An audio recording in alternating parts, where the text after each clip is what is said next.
When 12-year-old Dipper Pines and his twin sister Mabel first arrived in the small, sleepy town of Gravity Falls, Oregon, they expected nothing more than a boring summer with their eccentric great-uncle, Grunkle Stan, who ran a tacky roadside attraction called the Mystery Shack. The ride up there was filled with squabbling over seat space, mixtapes, and melted gummy worms. Mabel had packed glitter glue and sweaters. Dipper brought a flashlight, a compass, and the cautious hope that something, anything interesting might happen. He got his wish. From the moment they stepped out of the rusting car and onto the dusty path leading up to the Mystery Shack, something felt different. The air was thicker.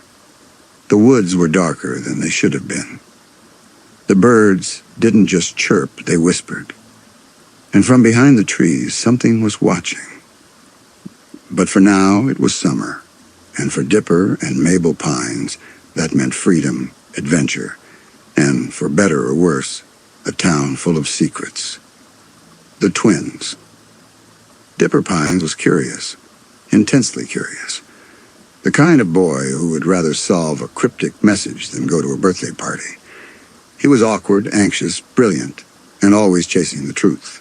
His mind was wired for mystery, and Gravity Falls was a puzzle just waiting to be solved. Mabel Pines, on the other hand, lived in the present. Colorful, optimistic, weird in the best ways, she didn't just embrace life, she bedazzled it. She believed in love at first sight, talking animals, and the power of hugs. Her weapon of choice? Glitter. Her weakness? Cute boys and giant candy. But under the glitter and goofiness was a fiercely loyal heart. They were opposites, but inseparable. Each one grounded the other. Where Dipper saw danger, Mabel saw wonder.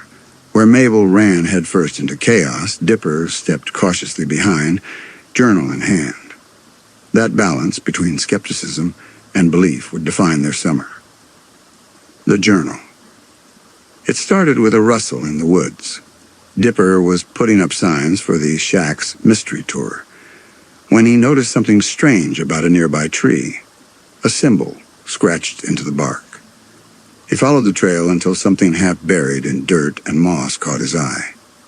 It was a book, worn leather, a golden hand with 6 fingers embossed on the cover, and in the center of the palm, a bold red Aim 3. Journal 3. Inside were pages of cryptic notes, diagrams of bizarre creatures, warnings, symbols, codes, and strange equations. Creatures he'd never heard of. Warnings not to trust anyone. Instructions on how to trap a gnome. Doodles of things that shouldn't exist. And this: trust no one. Dipper didn't know it yet, but he had just uncovered the first thread in a tapestry of secrets that ran deep beneath Gravity Falls. And as he flipped through those pages, the town transformed before his eyes. What seemed like a sleepy tourist trap was something else entirely. He didn't tell Mabel at first. Not because he didn't trust her, but because the journal said not to trust anyone. He wanted to protect her. But of course, this was Mabel. She noticed. And soon they were in it together. The gnomes in the woods. One of their first real encounters with Gravity Falls weirdness came shortly after finding the journal. Mabel had started dating a mysterious boy named Norman. He was quiet, pale, shy. She loved that he wore a hoodie in the middle of summer. But something was off. Dipper, already suspicious, found an entry in the journal about creatures that mimic boys. With dread in his chest, he followed Mabel and Norman into the woods. What he discovered shocked even him. Norman wasn't a boy. He was a group of gnomes, tiny, bearded forest dwellers stacked on top of each other in a trench coat. Hundreds of them. And they wanted Mabel to be their queen. Yes, queen of the gnomes. Dipper and Mabel barely escaped with their lives, riding off into the woods on a leaf blower as the swarm of gnomes gave chase. That moment, when Dipper showed up to rescue Mabel, and Mabel rejected a life of gnome royalty, solidified something between them. They were in this together, no matter how weird it got. Summer adventures. After that, things only got stranger. They faced a shapeshifter deep in the bunker below Gravity Falls, a creature that could take the form of anyone it saw. Dipper nearly lost himself in a tangle of doubt and reflection, wondering whether the real monster was outside or within. They traveled through time using Blendan Blanan's malfunctioning time travel device. At one point, they witnessed a possible future in which their relationship fractured forever, a warning they took to heart. They encountered a creature called the Gremloblin, a dream demon in disguise, and a society of masked figures performing bizarre woodland rituals. They survived Manitors, wax figures come to life, and haunted convenience stores. And they did it all while bickering, bonding, laughing, and growing. Growing up and growing apart. But not all adventures are about monsters. As the summer wore on, something changed. Something subtle, something real. Dipper, driven by his thirst for knowledge, became increasingly obsessed with the secrets behind the journal. He believed it was his destiny to solve Gravity Falls' greatest mysteries. And maybe it was. But Mabel? She wanted summer to last forever. She saw the end of August approaching like a storm on the horizon. The thought of returning to school, of growing up, of change, terrified her. For all her outward joy, she carried a quiet fear that she and Dipper might drift apart. There was a night late in the summer when the air was thick and the sky was velvet black. The twins sat on the roof of the mystery shack, feet dangling over the edge, watching the stars. "Do you think things will be different when we go back home?" Mabel asked, twiddling a glow stick between her fingers. Dipper didn't answer right away. "Yeah," he said finally. "But that doesn't mean worse. Just different." She smiled, but it didn't reach her eyes. "I wish we could stay like this, forever." And for a moment, Dipper wished it too. The rift. Their bond would be tested like never before during the events of Weirdmageddon. But even before that, it was tested by choices, hard ones. Dipper was offered a chance to apprentice under Ford, the mysterious author of the journals. A chance to stay in Gravity Falls, to learn, to pursue the truth. Mabel overheard, and she panicked. In a desperate attempt to hold on to their summer, Mabel unknowingly handed over a rift in space-time to Bill Cipher, believing he was just a kind stranger. That mistake triggered the apocalypse. But that wasn't the point. The point was why she did it. Mabel didn't want to lose her brother. That fear, raw, human, understandable, is what made Gravity Falls so special. Yes, it had monsters. Yes, it had time travel, ancient prophecies, and interdimensional chaos. But it also had heart. At the center of the weirdness were two kids who loved each other even when they didn't understand each other, who clung to each other in the face of growing up, who saved the world, not with magic, but with their bond. Conclusion of the chapter. The summer Dipper and Mabel spent in Gravity Falls wasn't just strange, it was transformative. It took them from kids who were curious and carefree to individuals who had seen things no one else would believe, who had grown, not just older, but closer. And when the final days came, when the stars began to fall, and the sky turned red, and the town spiraled into madness, it wasn't the knowledge in the journals that saved the day. It was the love between twins. Two halves of the same mystery. While Dipper and Mabel were the heart of Gravity Falls, Much of the town's enigma pulsed from a single man, Stanley Pines, better known as Grunkle Stan.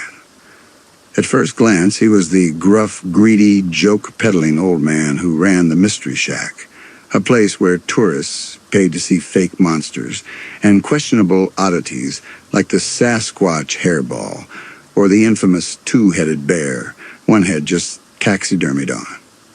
He was loud, stubborn, and a little bit shady. But behind the dollar signs in his eyes and the layers of sarcasm was a man harboring more secrets than anyone else in town.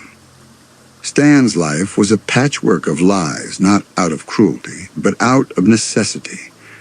Because the man who stood behind the gift shop counter wasn't just a con artist, he was a brother, a twin. And he was keeping the biggest secret in Gravity Falls history hidden behind a vending machine. To understand Grunkle Stan, you had to go back. Back before the shack, before the kids, before the mystery, to a tale of two brothers, Stanford and Stanley Pines. Identical in appearance, but as different as the sun and the moon. Stanford, or Ford, was a genius, the type of a child prodigy who built particle disruptors in his garage.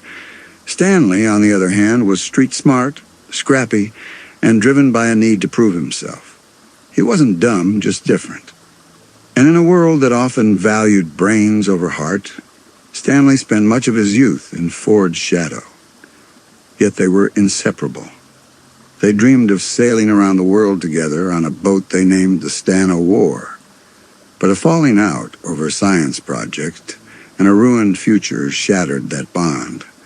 Stanley was disowned by his family and wandered from job to job, con to con, never quite fitting in until one day a letter brought him to Gravity Falls. It was from Ford. Ford had gone missing after a mysterious experiment involving interdimensional research.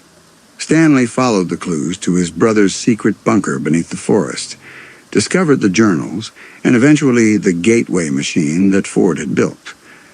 In a desperate attempt to bring him back, Stan spent 30 years learning, lying, and eventually building the life we'd come to know. The persona of Grunkle Stan, the owner of a sham tourist trap that kept prying eyes away from the real work going on underneath. That's what made Grunkle Stan more than just comic relief. Every joke, every con, every angry outburst, it was all a mask. Underneath it was pain, regret, and the burden of a decades-long mission to save his brother. The Mystery Shack itself was a character in its own right. A rickety wooden cabin full of fake exhibits, flickering neon signs, and booby traps no health inspector ever knew about.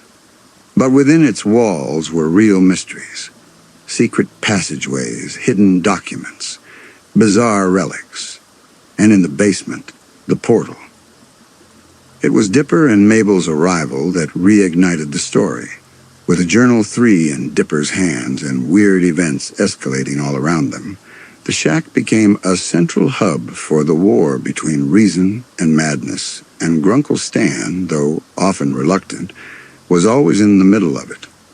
His rough exterior and bluster often clashed with Dipper's seriousness and Mabel's goofiness. But when push came to shove, Stan would risk everything, even his identity, even his life for the twins. And that's exactly what he did. During the climax of the Portal Saga, when the machine was seconds away from exploding and destroying Gravity Falls, Stan made the hardest choice of all. He activated it, and when Ford came hurtling back into our world, the machine's side effect began erasing Stan's memories. To shut the machine down, it required a mind to be overwritten, and Stan volunteered his own.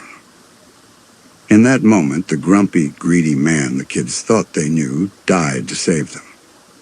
Of course, with the help of Mabel's scrapbooks, Dipper's reminders, and pure stubborn will, Stan eventually regained his memories, though not all of them. And from then on, the kids saw him not just as the man behind the shack, but as a true hero. As the dust settled after Bill Cipher's defeat, and the sky of Gravity Falls returned to its usual shade of mysterious twilight, something subtle but powerful had changed in Stan. He had been a man who lived for the short con, taking a tourist money with a wink and a half-baked story. But in saving the town, he'd done the long con, risking everything for something he didn't expect to get back. Family. And the town remembered it. Maybe not in exact detail, few knew what really happened inside the mindscape with Bill, but the people of Gravity Falls could feel it. There was a little more respect in the way they looked at the Mystery Shack, a bit more patience for Stan's antics, and perhaps most importantly, a deep admiration in the eyes of two kids from Piedmont, California. For Dipper, Grunkle Stan was the first adult who treated his curiosity with a dose of reality. He didn't coddle him or act amazed at his intellect. He challenged it. Dipper's development into someone who could think critically, lead others, and face the weird head-on was forged partially through that pushback. It was rough love, but real love. For Mabel, Stan was a kindred spirit. Both were deeply emotional, creative, and often misunderstood.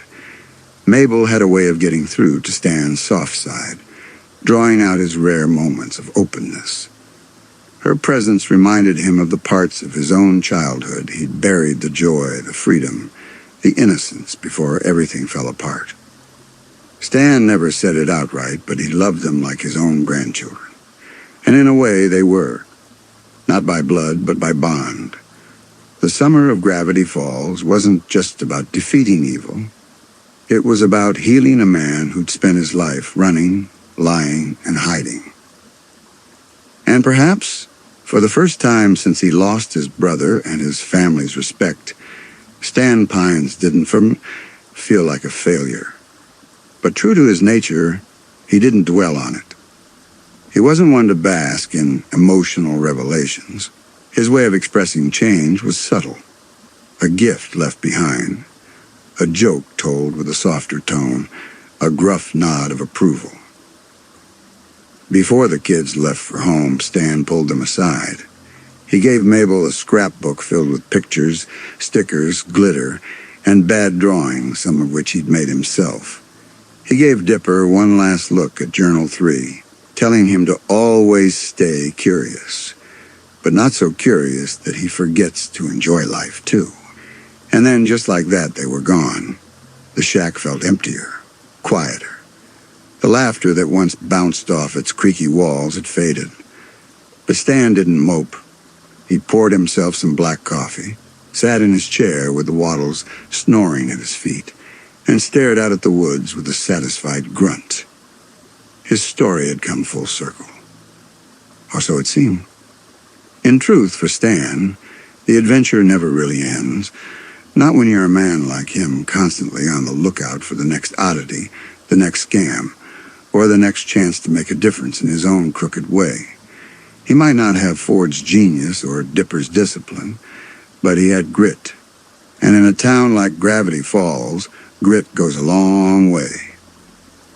And somewhere out there, sailing across the oceans with his twin by his side, Grunkle Stan was still solving mysteries, still shouting at sea monsters, still hiding treasure maps under floorboards, still laughing that gravelly laugh of his. Because at the end of the day, that's who he was. Not just a mystery man, not just a con artist, but a protector of the weird, a believer in second chances, and the greatest Grunkle the Pines twins or Gravity Falls could have ever hoped for.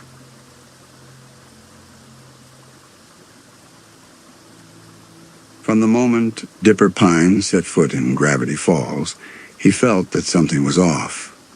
He couldn't quite explain it at first, the way the shadows in the forest shifted when no one was looking, the cryptic symbols scattered across town, or the chill that ran down his spine when he passed certain places. But it was real. Something was off, and Dipper was determined to find out what. Dipper, real name Mason Pines, was a curious, intelligent, an often socially awkward 12-year-old who thrived on puzzles, patterns, and big questions. While his twin sister, Mabel, brought energy, color, and heart to every situation, Dipper brought analysis, logic, and a thirst for truth. He wasn't the kind of kid who simply accepted the world as it was. He needed to understand it. That's what made the discovery of Journal 3 such a turning point.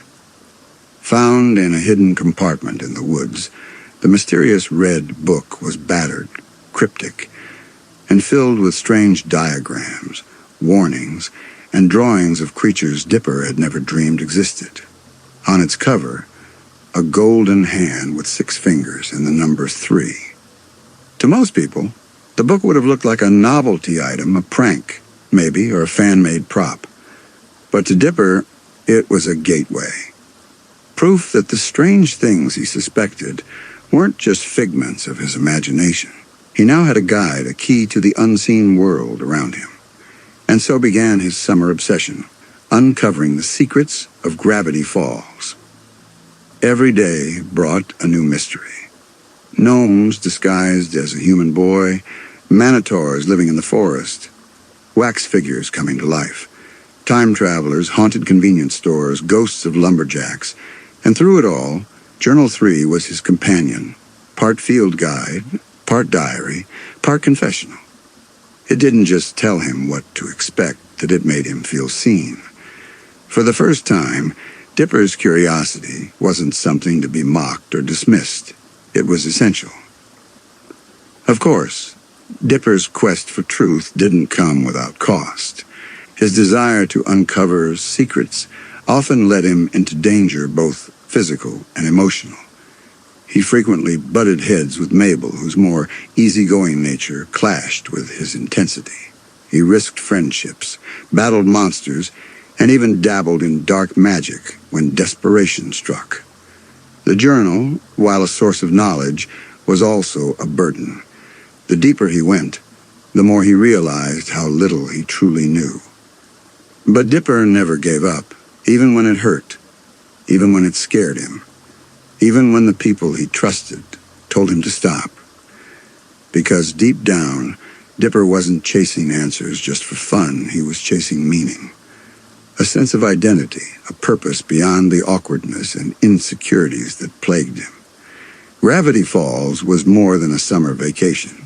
It was the crucible in which Dipper began to become who he truly was. And Journal 3? It wasn't just a book. It was the mirror that reflected his truest self. But even mirrors can distort. As time passed, Dipper's reliance on Journal 3 grew, not just as a tool, but almost as a crutch. He began to treat its contents as absolute truth, as if the journal could never be wrong, as if whoever had written it held the ultimate authority on all things weird. That faith would be tested. One of the earliest examples came when Dipper encountered Rumble McSkirmish, a video game character brought to life. Dipper had summoned him to impress Wendy, the older, cool teen he had a massive and awkward crush on. The journal warned about magical interference and unstable energy fields, but Dipper ignored the risks. The result? Chaos. An entire arcade destroyed, friends endangered, all because Dipper wanted to use knowledge for personal gain. The pattern repeated in different forms. Whether it was casting time spells with Blendon Blandan's device, challenging Pacifica at the haunted Northwest Manor, or sneaking into Ford's private lab, Dipper often crossed lines in pursuit of answers. Sometimes he justified it as necessary. Other times, he knew it was wrong, but pushed forward anyway, convinced the truth mattered more than feelings. This internal tension, head versus heart, defined much of Dipper's growth arc. He wanted to be taken seriously, to be trusted, to feel capable in a world that often saw him as just a kid. Journal 3 made him feel powerful, as though he was finally part of something bigger. But it also isolated him. While Mabel leaned into joy and spontaneity, Dipper was often left burdened with responsibility, secrets, and questions that had no easy answers. Nowhere was this more evident than during the conflicts surrounding the author of the journals. For most of the series, Dipper believed the journals were the work of some mythical genius, a legend who might never be found. When it was revealed that the author was Ford Pines, his great-uncle, Grunkle Stan's twin Dipper was awestruck. Ford was everything Dipper wanted to be. Brilliant, respected, brave.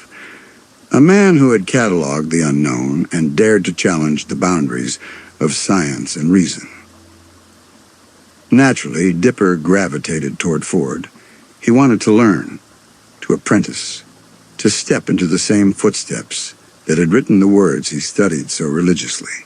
Ford, for his part, saw potential in Dipper. He recognized the boy's curiosity, his resilience, his sharp mind.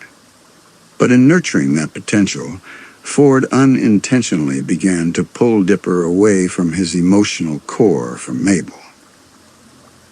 This culminated in one of the most painful moments of the series, the fight over the time anomaly removal machine. Ford offered Dipper the opportunity to stay in Gravity Falls, continue his research, and even become his apprentice full-time. For Dipper, it was a dream come true. But accepting the offer meant staying behind, leaving Mabel to return to California alone. And Mabel, terrified of change, made a desperate decision. She was tricked by Bill Cipher, disguised as Blendon, into handing over the rift in space-time, thinking it was a way to stop summer from ending. What followed was Weirdmageddon, the apocalyptic nightmare that turned Gravity Falls into a realm of chaos. In the ashes of that disaster, Dipper faced his most important realization. Knowledge alone wasn't enough. Logic couldn't save the world. Truth meant nothing if it cost you the people you love. Dipper and Mabel's reconciliation became the emotional heart of the series. Though so different in temperament, they completed each other. Mabel's joy, hope, and heart reminded Dipper of what really mattered, not the pursuit of mystery, but the importance of love, family, and balance. And Dipper's insight helped Mabel navigate moments of fear, doubt, and personal growth. In the final battle with Bill Cipher, Journal 3 once again played a crucial role. It contained the spell that could trap Bill, written long ago by Ford. But even then, the journal wasn't a silver bullet. Bill burned it, erasing its contents, forcing the group to rely not on knowledge, but on unity, on trust. Still, even in its charred form, the journal's legacy endured. After Bill's defeat, Journal 3 became more than a book. It was a relic, a symbol. Dipper chose to give it to McGucket, the once mad scientist who had helped Ford build the original portal so he could begin a new life, chronicling mysteries not with fear, but with compassion and understanding. It was a passing of the torch. And Dipper? He was no longer the insecure kid, desperate to prove himself. He'd faced danger, wrestled with darkness, made mistakes, and come out stronger. Journal 3 had helped shape him, but it didn't define him. It never truly had. That honor belonged to Dipper himself. When he left Gravity Falls at the end of the summer, he carried more than just memories. He carried wisdom, a new sense of confidence. He knew that the mysteries of life weren't always solvable, and that was okay, because sometimes the best stories are the ones you don't fully understand. And sometimes the greatest adventures are the ones that begin after the book is closed.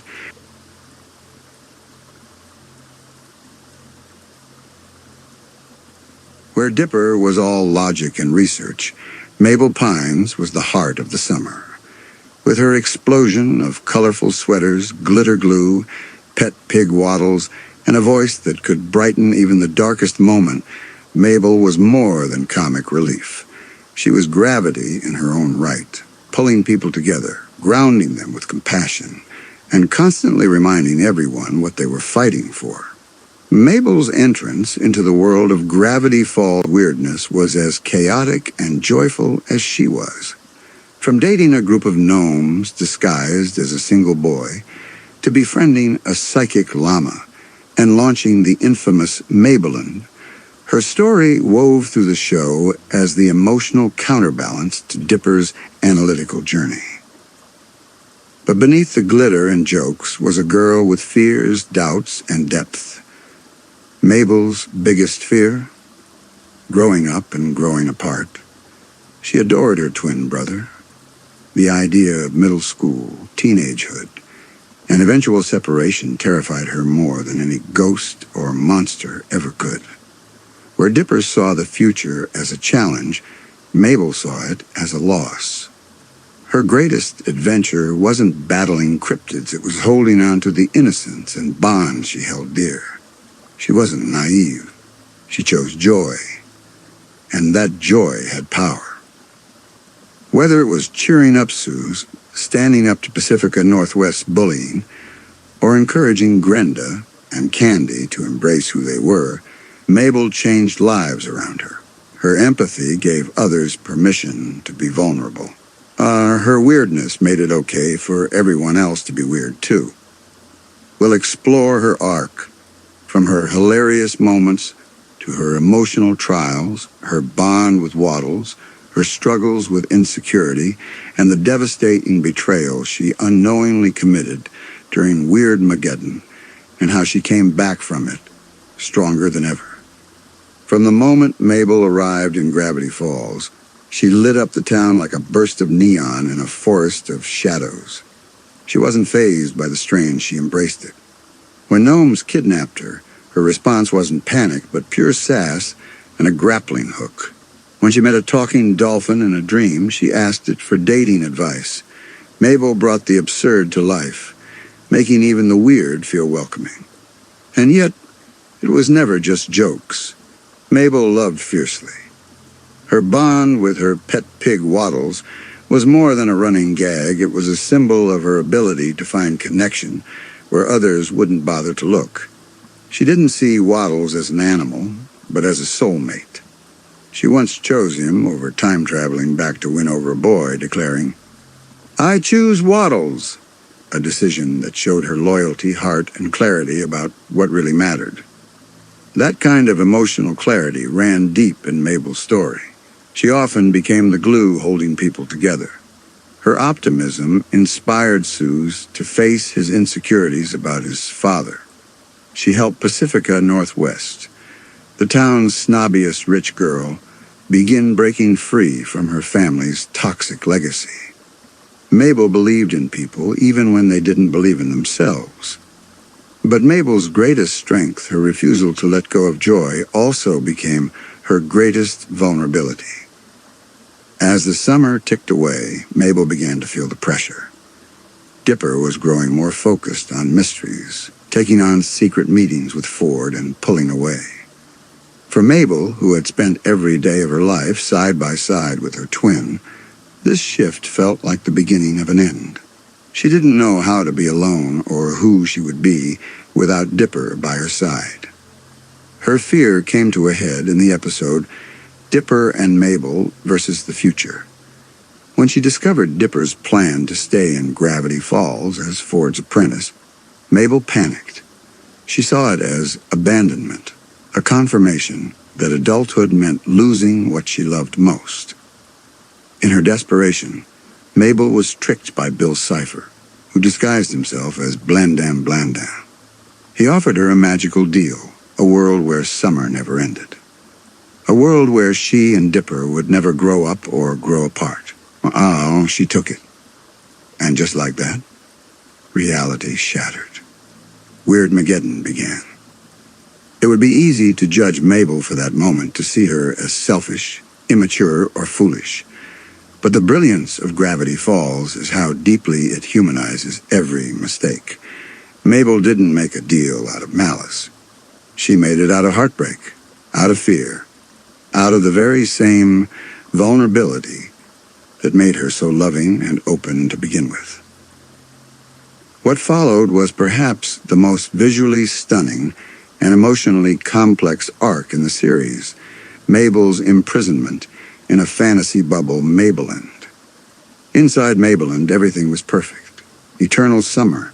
Waddles could talk. Candy and Grenda were princesses. Dipper was always by her side. There were no worries, no consequences, no growing up. But Dipper saw through the illusion. And when he confronted Mabel, it led to one of the most important conversations in the show. Mabel admitted that she felt like she was being left behind, that Dipper didn't need her anymore, and Dipper, for all his logic and intelligence, hadn't seen her pain. He apologized. That moment of honesty, raw and real, shattered the fantasy. Mabel chose to leave the bubble, to face the chaos of Weirdmageddon, and to fight not just for survival, but for healing. From then on, Mabel became a force of unity. In the final battle against Bill, it wasn't just magic or strength that mattered. It was family, trust, togetherness. Mabel brought everyone into the fold. She helped reconcile Ford and Stan. She encouraged the team when all seemed lost. Her joy became resistance, a light in the darkness. And when Stan sacrificed his memory to defeat Bill, it was Mabel who wept at his bedside, who refused to give up hope. Her belief that love was stronger than magic, stronger than even a demon like Bill, proved to be true. Stan's memory returned because the people who loved him reminded him of who he was. In the end, Mabel's arc wasn't about avoiding change. It was about embracing it without losing the core of who you are. She left Gravity Falls not as the girl terrified of growing up, but as a young woman, ready for the future, ready to face new adventures with Dipper, knowing that their bond could survive anything. Mabel Pines wasn't just the comic relief. She was the soul of the story. The reminder that joy isn't weakness, it's a choice, a weapon, a spark that can reignite hope even when the world falls apart. And for all the creatures, conspiracies, and chaos that Gravity Falls unleashed, it was Mabel's laughter that echoed the loudest. Because sometimes the greatest mystery isn't what lies in the shadows, it's how someone can shine so brightly, even when everything around them is dark. And that, more than anything, is Mabel's legacy.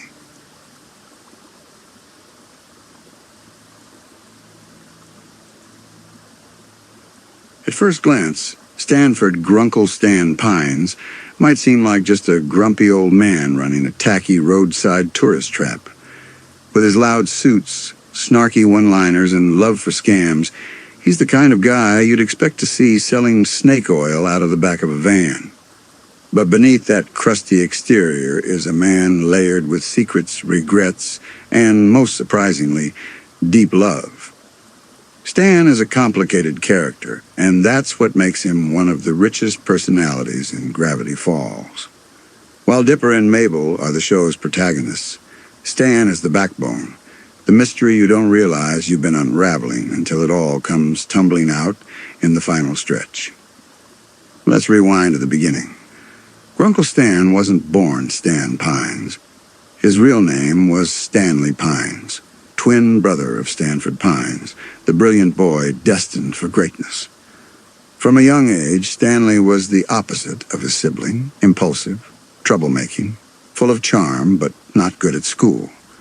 While Stanford earned awards and scholarships, Stanley got in trouble, always shadowed by comparisons to his perfect brother. But their bond was strong. As kids, the Stan twins built dreams together, literally. They created a boat they named the Stan of War, hoping to sail the world together after high school. Stanford would explore the mysteries of the ocean, while Stanley would fix the ship, handle the charm, and keep things exciting. That dream, however, would soon be shattered. When Stanford was accepted into a prestigious university, he needed a perfect science project to secure his scholarship. Stanley offered to help, but accidentally broke Stanford's project the night before it was due.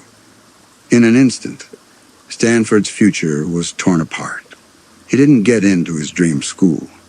Their father, furious, blamed Stanley for everything and kicked him out of the house. What followed was a life of drifting. Stanley became a grifter, a drifter, a man constantly reinventing himself. He went by many names: Stanford Philbrick Pines, Stan the Man, Mr. Mystery, selling fake products, running shady businesses, and getting run out of town more times than he could count. Yet no matter how many miles he ran, he could never outrun the guilt or the pain of losing his brother. Decades later, fate brought him to Gravity Falls. There, he discovered an empty shack in the woods, a shack that would soon become the Mystery Shack. But even this wasn't an honest venture. The Mystery Shack was a front, a tourist trap filled with fakes, illusions, and made-up monsters. The only real mystery was the one Stan kept locked behind a vending machine in the basement. Because underneath the shack, Stan had secretly rebuilt a portal that could tear the fabric of space and time. A portal originally designed by his twin brother. Unbeknownst to the town, for 30 years, Stan had been working in secret to bring Ford back. After a terrible accident involving the original portal, Stanford had been pulled into a dimensional rift. The world believed him dead. But Stan knew better. And despite their broken relationship, despite decades of resentment and pain, Stan made a promise to bring his brother home. To do that, he erased his own identity. He assumed Ford's name, faked his death, and dedicated his life to repairing the portal, all while maintaining the farce of being Grunkle Stan, the cranky caretaker of Dipper and Mabel. And this is where Stan's story becomes deeply moving. He didn't just watch over the twins because it was convenient. He grew to love them. Their arrival changed him. Dipper's curiosity reminded him of Ford. Mabel's spirit cracked his gruff shell. In the beginning, Stan may have just wanted to survive the summer without being exposed. But over time, he began to care, truly care. He was never great at expressing it. His affection came out as sarcasm, tough love, or awkward one-liners. But the love was real. He risked everything to keep them safe. And when Ford finally returned, when the truth about his identity was revealed, Stan faced judgment not just from his brother, but from the kids he had come to see as family. The reunion between the twins was cold at first. Ford resented Stan for activating the portal without understanding its full risks. He blamed him for years lost. But in truth, Ford never saw how far Stan had come, how much he had sacrificed, how the con man had become a hero in his own right. The emotional climax of Stan's journey comes during the final battle with Bill Cipher. With reality tearing apart, the Pines family needs someone to volunteer to have their mind erased. So Bill, who is trapped in that mind, can be destroyed. Grunkle Stan steps forward. He doesn't hesitate. He offers his own memories, his own mind, knowing it could mean losing everything that ever made him who he is. He spent years being the family disappointment, the guy who messes up. But in that moment, he becomes the protector, the savior. And for a time it works. Bill is destroyed, but Stan forgets everything. He forgets Dipper. He forgets Mabel. He forgets Ford. And in that haunting moment, Mabel gives him his fez, and the kids generally try to explain who they are to him. But something extraordinary happens. His memories begin to return slowly, piece by piece, because love leaves a mark. Family imprints on the soul. By the end of the series, Stan isn't just the grumpy uncle with bad jokes. He's the man who rebuilt a bridge with his brother, who found a new dream, who decided to sail the world with the Ford after all, finally fulfilling the pact they made as children with the Stan of War II. Grunkle Stan's story is one of redemption. He's a man who made mistakes, big ones, but never stopped trying to fix them. He never stopped loving his family, even when he didn't know how to show it. And in the end, his heart, hidden under layers of sarcasm and schemes, shined brighter than anyone expected. Ford's life changed the day he encountered Bill Cipher, an interdimensional being disguised as a glowing triangle with a top hat and single eye. Bill came to Ford in dreams, presenting himself as a fellow seeker of truth, a higher intelligence who wanted to help Ford unlock the mysteries of the universe. Flattered and intrigued, Ford accepted Bill's guidance. The two formed a partnership, at least in Ford's eyes. Bill offered advanced knowledge, schematics, and insights that allowed Ford to construct something extraordinary, a trans-dimensional gateway. The purpose? To explore alternate realities, other planes of existence, and uncover the true nature of Gravity Falls weirdness. But Ford didn't realize the price. Bill wasn't just a helpful spirit. He was a manipulative entity with his own dark agenda.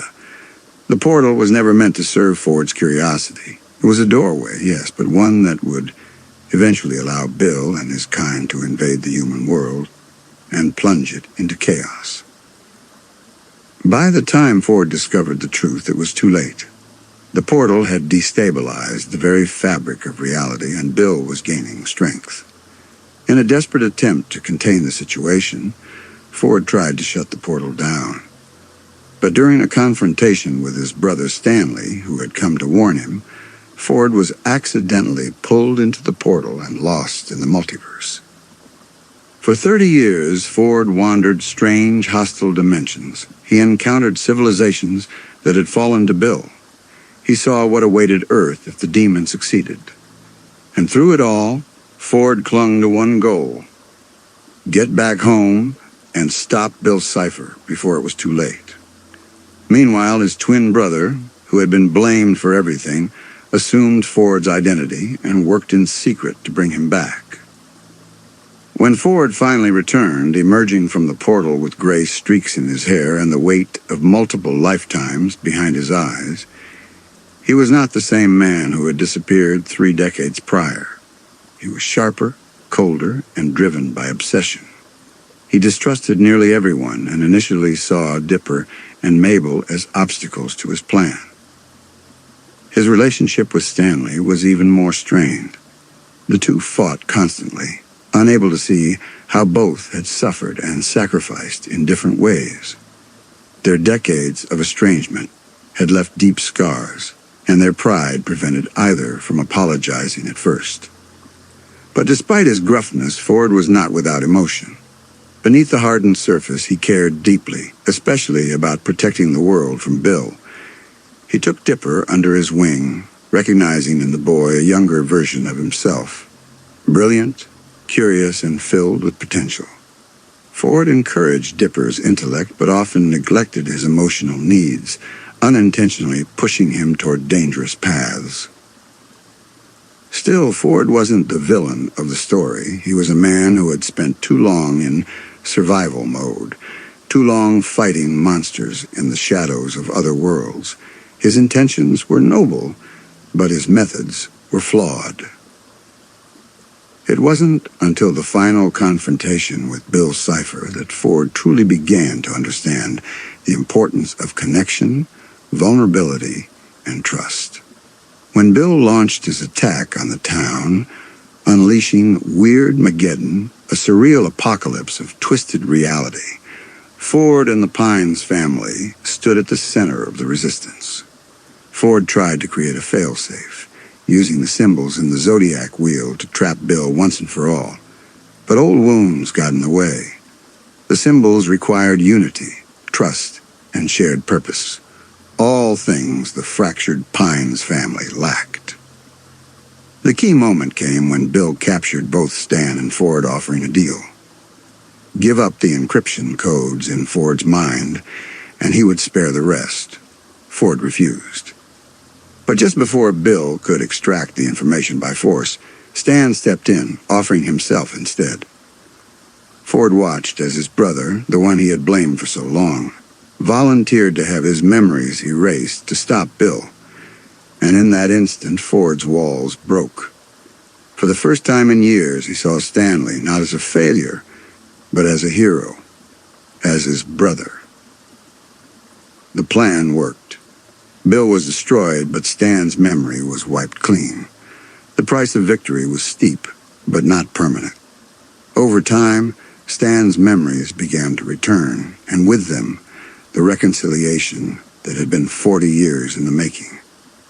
Ford's arc ends not with a victory over evil, but with healing. He and Stan finally decide to embark on the adventure they had once dreamed of as boys, sailing the world together on the Stan of War II, chasing mysteries as brothers once more. Stanford's years lost in the multiverse didn't just change his worldview, they fractured it. He had seen realities where people walked on ceilings, where time ran backward, and even where Bill Cipher ruled entire dimensions. In those dimensions, logic failed, science collapsed, and the very idea of control was a myth. These experiences left Ford hardened and hypervigilant.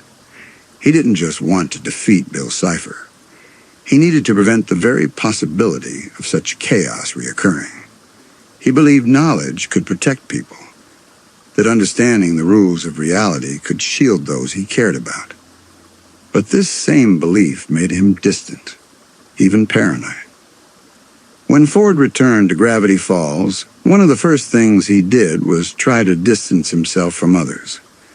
He sealed off the laboratory beneath the Mystery Shack and resumed his work alone, fearing any vulnerability would be exploited. His instincts were those of a survivor, but they were also those of a man who had forgotten how to live in a world with family. This made his early interactions with Dipper particularly complex. Ford saw something of himself in Dipper, an inquisitive mind, a deep yearning to be taken seriously, and a restless desire for answers. Dipper's discovery of Journal 3 marked him as a kindred spirit, and Ford responded by mentoring him, not emotionally, but intellectually. He showed Dipper how to use the research equipment, entrusted him with sensitive information, and even offered him the opportunity to become his apprentice, traveling the multiverse to uncover secrets. To Ford, this was a great honor. To Dipper, it was validation. But what Ford failed to see at first was that Dipper didn't just want knowledge, he wanted connection. And accepting Ford's offer would have meant leaving Mabel behind. This dynamic, the emotionally distant mentor and the emotionally curious student, reflected a key part of Ford's inner struggle. He wanted to teach Dipper everything he knew, but he didn't know how to offer the warmth, protection, or support the boy truly needed. That shortcoming came into sharp focus when Dipper and Mabel's bond was tested by the pressures of growing up. Ford encouraged Dipper to follow logic over emotion, subtly implying that Mabel's playful nature might hold him back. In doing so, he nearly repeated the very mistakes that led to his own fallout with Stan. And then came Weirdmageddon. When Bill Cipher broke free and plunged Gravity Falls into madness, Ford initially saw it as his responsibility to clean up the mess. But the truth was, this was a battle that would require everyone. The only way to defeat Bill was to reunite the fractured Pines family and allies across town, including former rivals like Pacifica, monsters like the Gnomes, and reformed threats like Gideon Gleeful. In the final act of Weirdmageddon, when Bill captured both Stan and Ford and prepared to read Ford's mind, it was Stan's decision to sacrifice his own memory that saved the world. Ford begged him not to. The thought of losing the brother he'd only just begun to forgive was unbearable. But Stan insisted. When it was over, when Bill was gone and Stan's memories wiped clean, Ford sat by his brother's bedside, devastated. He spoke to him with a tenderness and regret that had been absent for decades. And when Stan slowly began to remember him again, starting with something as small as a shared joke or a spark of recognition, Ford smiled through tears. In that moment, Ford finally realized that all the knowledge in the world meant nothing without the people you love, and that the universe, for all its complexity, was still governed by something greater than science: connection. After the battle, Ford could have gone back to studying anomalies, but instead he made a new choice. A choice that echoed a promise made long ago between two young boys dreaming of adventure on the Jersey Shore. Ford asked Stan to join him, not in research, but in life. The two set sail together on the Stan of War II, chasing sea serpents, hunting myths, and, more than anything, rebuilding their brotherhood. For Ford, it wasn't just a journey across the globe. It was a second chance to live, not as a recluse or a genius in exile, but as a man who had learned the value of trust. And in a quiet, poetic twist of fate, it was his greatest discovery of all. In the center of every storm, every hidden symbol, every unsolved riddle in Gravity Falls, was Bill Cipher. At first glance, he seemed absurd.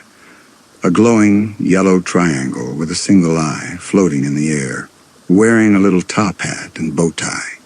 His voice was wild, his words strange. He was a joke, a cartoonish illusion. But that was exactly how Bill liked it. Because behind the goofy smile and zany antics was a mind as ancient as time itself, and a hunger that could swallow worlds. Bill Cipher wasn't born in Gravity Falls or even in our dimension.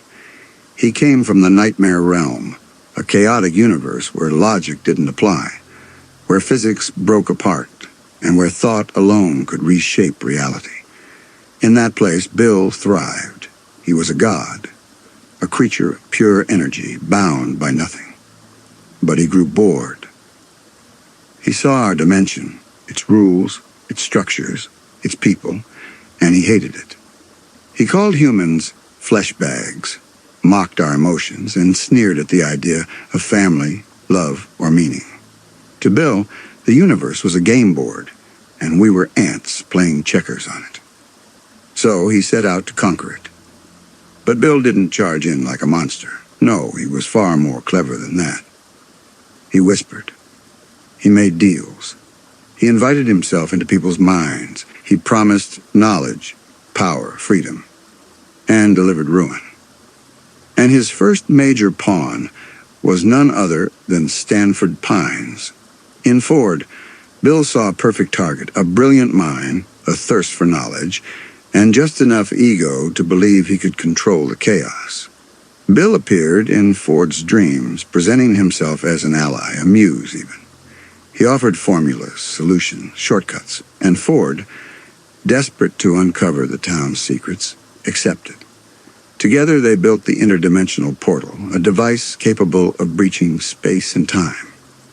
But while Ford saw it as a scientific marvel, Bill saw it as a doorway, a way into our world, a key to freedom.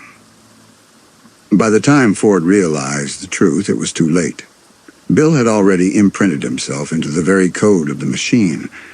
The portal became a ticking time bomb, and Ford's life spiraled into paranoia and exile. But Bill didn't stop there.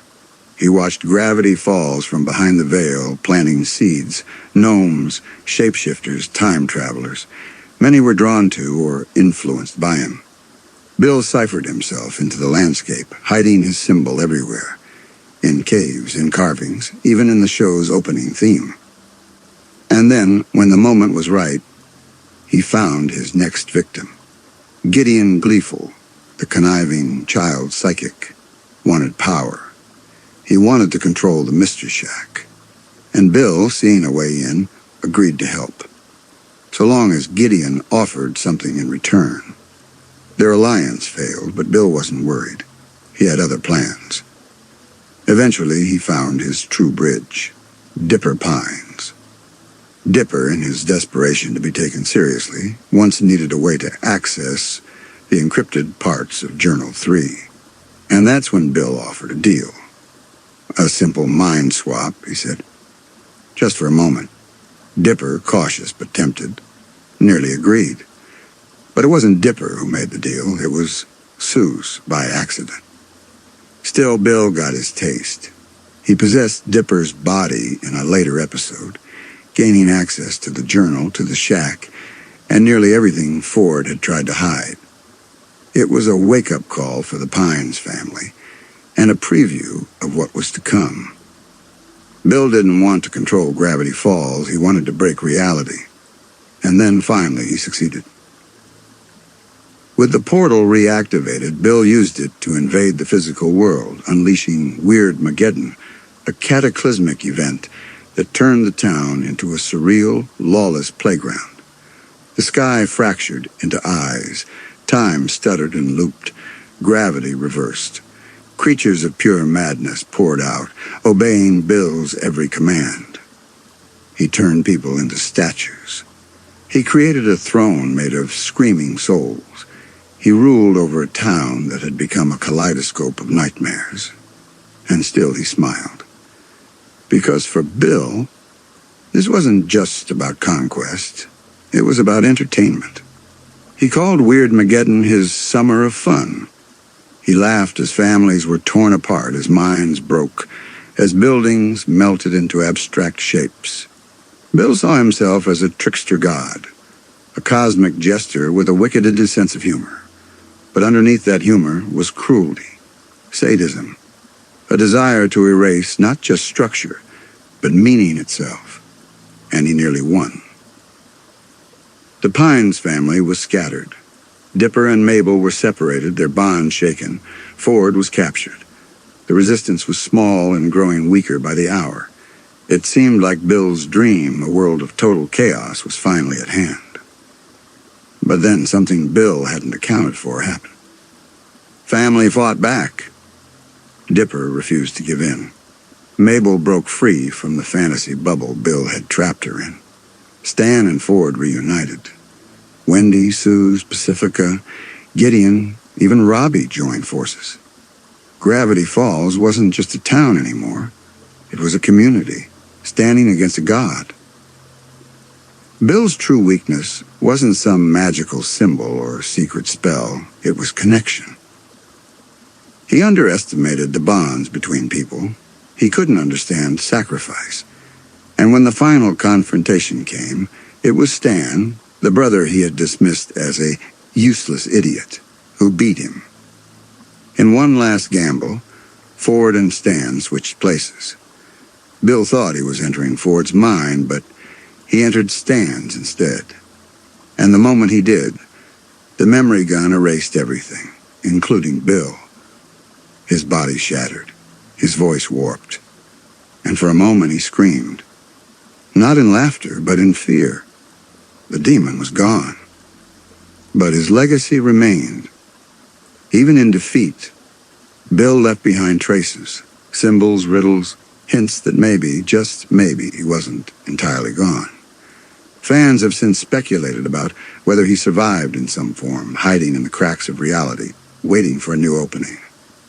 But in Gravity Falls, his reign was over.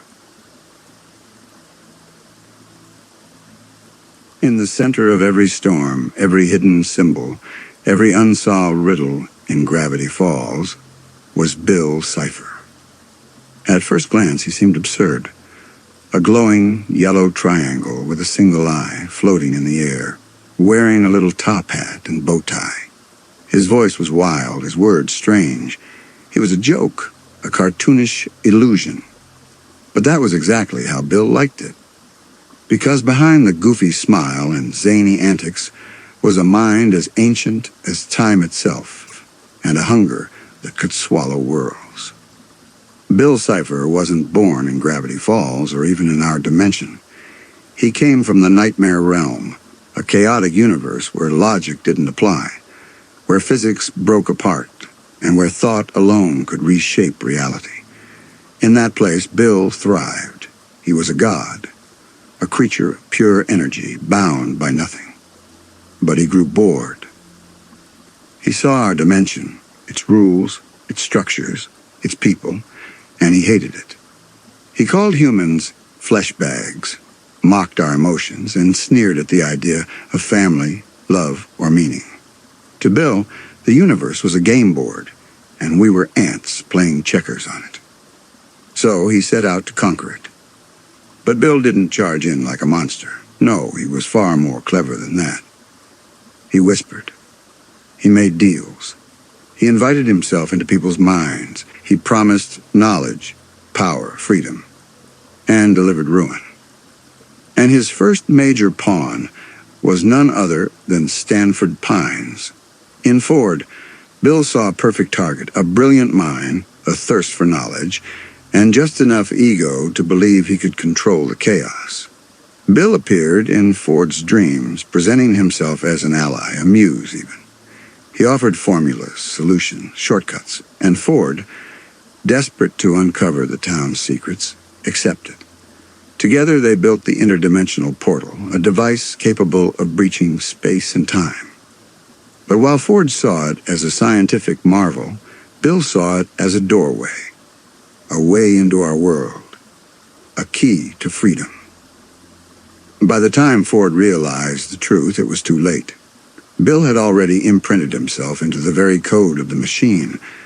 The portal became a ticking time bomb, and Ford's life spiraled into paranoia and exile. But Bill didn't stop there.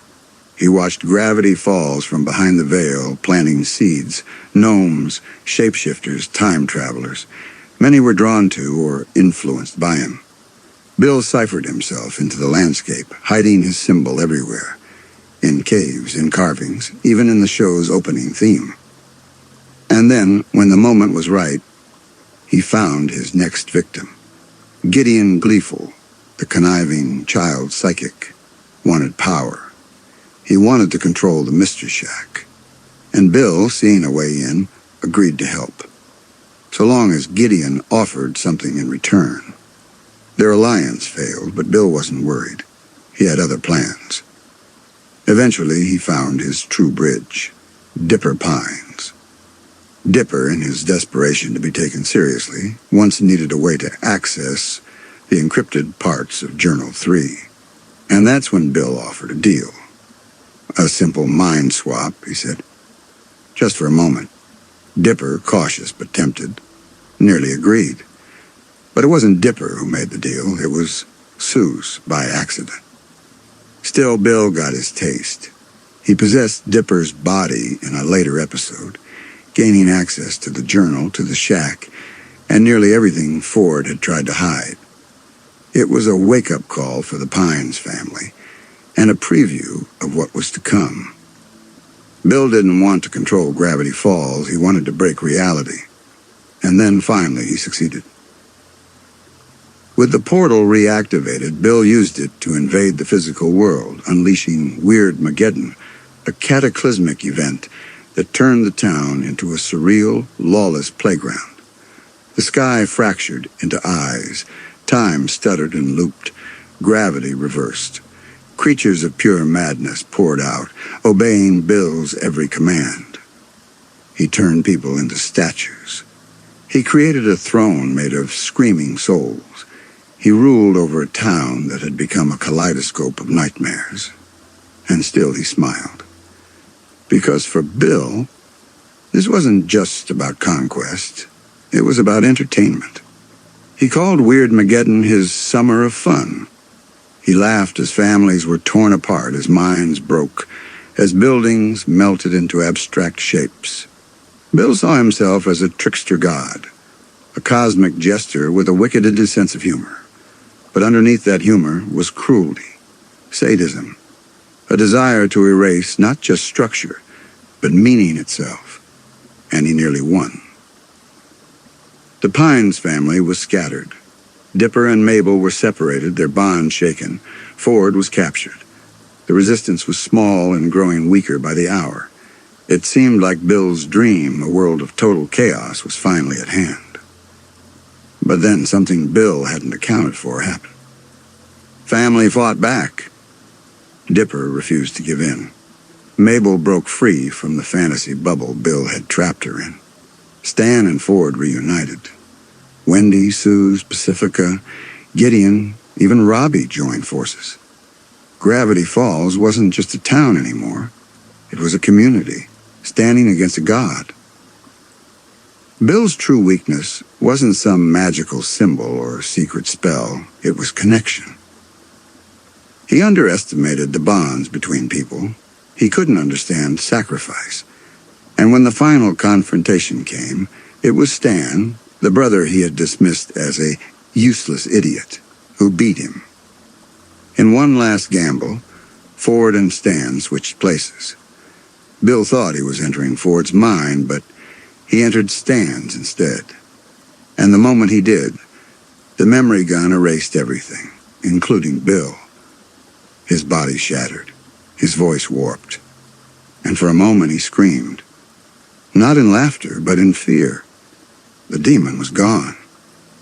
But his legacy remained. Even in defeat, Bill left behind traces, symbols, riddles, hints that maybe, just maybe, he wasn't entirely gone.